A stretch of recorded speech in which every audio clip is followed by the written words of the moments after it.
Audisi semalam seru menurut saya dan berat ya, karena kami harus memilih 12 orang yang terbaik dari 36 orang. Ternyata tidak bisa langsung terpilih 12 karena ada 19 yang rata gitu ya. Nah, dari 19-nya harus pilih 12, itu yang paling terasa. Dan rupanya situasi itu juga terasa kepada anak-anak, sehingga waktu akhirnya terpilih menjadi 12, mereka juga menangis akhirnya ya.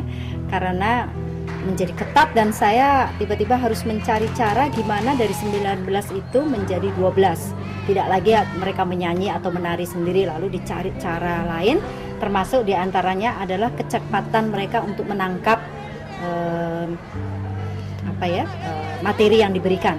Karena itu menjadi penting untuk selama latihan kita nggak banyak waktu, hanya akan 14 kali pertemuan yang sangat ketat. Sehingga kalau anak itu umpamanya bisa menari cukup baik tapi daya tangkapnya tidak cukup cepat gitu, nah itu akan mempengaruhi proses latihan. Akhirnya itu menjadi bahan pertimbangan juga.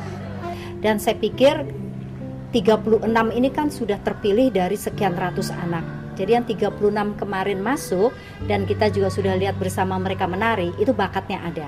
Hanya seberapa besar mereka terlatih dan seberapa besar minat mereka untuk bisa tampil secara optimal. Belum lagi kemarin ada faktor grogi, ada faktor juga agak lelah karena mereka sebetulnya juga dari siang sudah siap semuanya gitu ya. Jadi kalau bakat semuanya berbakat, hanya besar kecilnya bakat saya belum bisa melihat. Tapi semuanya keterampilannya belum terlatih dengan baik.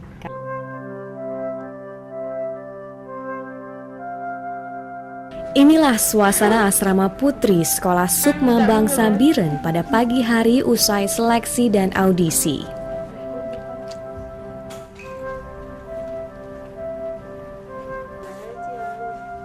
Di salah satu sudut ruangan, Zahara, Fazilah, dan Nana berkemas untuk bersiap kembali ke sekolah mereka di Kabupaten Pidi. Karena waktu diumumkan audisi pertama tuh langsung tidak terpilih. Ya sedih juga, kecewa, karena udah berusaha sekuat tenaga tapi nggak bisa lolos.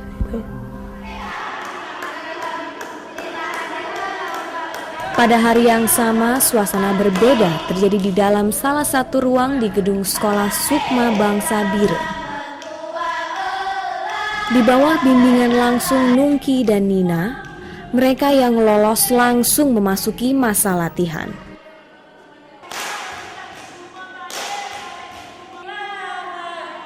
Mereka akan membawakan tari ratu. Aceh memang salah satu kekhasannya adalah permainan yang sangat cepat dengan menyanyi dan tadi dengan membunyikan alat tubuh gitu ya. Nah, saya pikir ratu dibandingkan kalau umpamanya mereka menari pukat atau apa yang lebih melodius dan tidak khas sekali menunjukkan Aceh gitu. Jadi yang dipilih memang tari ratu ini, dan kemudian disesuaikan juga, kita cari temanya kali ini adalah anak-anak yang baru kena tsunami gitu ya, tapi mereka tetap punya semangat untuk maju gitu. Lalu tarian itu juga bertumbuh di dalam lingkungan mereka yang memang dekat pantai, mereka sangat dekat dengan alamnya, tapi juga kemudian kena bencana dari alam itu dan sekarang menerimanya sebagai sesuatu yang harus diterima apa adanya dan kemudian maju untuk mengatasi itu semua. Lalu mereka tetap bersikir, tetap ingat dengan ajaran Islamnya, itu menyebabkan tarian ratuh itu menjadi satu bagian dari tema yang tepat.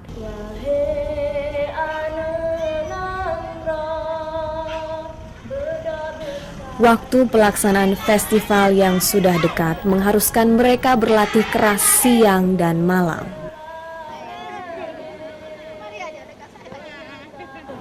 Bagi Nungki dan Nina, melatih mereka bukanlah perkara mudah.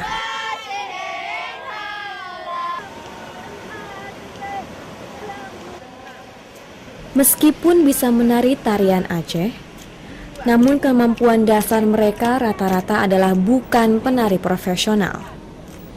Mereka hanyalah para pelajar biasa yang pernah menari baik untuk sekolah maupun untuk kampungnya. mendekatkan diri kembali dengan alam yang sempat pernah tidak bersahabat dengan mereka dan keluarga mereka. Namun kini, mereka kembali untuk sebuah prestasi.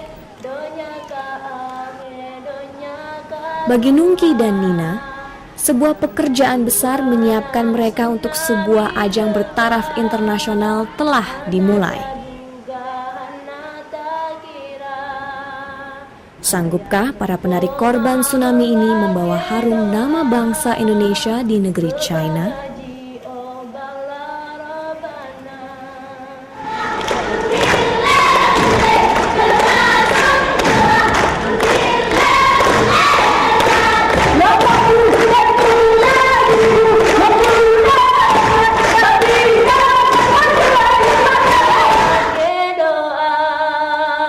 Bebagaji obala robana Nanggro Acehnya serama Mekah Nanggro kenebah Iskandar muda Bahujung pantai Pulau Sumatera Jino sejahtera Ude bahagia Aceh beraman Aceh wan sayang Lam titip saat Tuhan pelihara Menyona untung bagi bahamba Sikula sukma harapan kita Menyona untung bagi bahamba Sikula sukma harapan kita.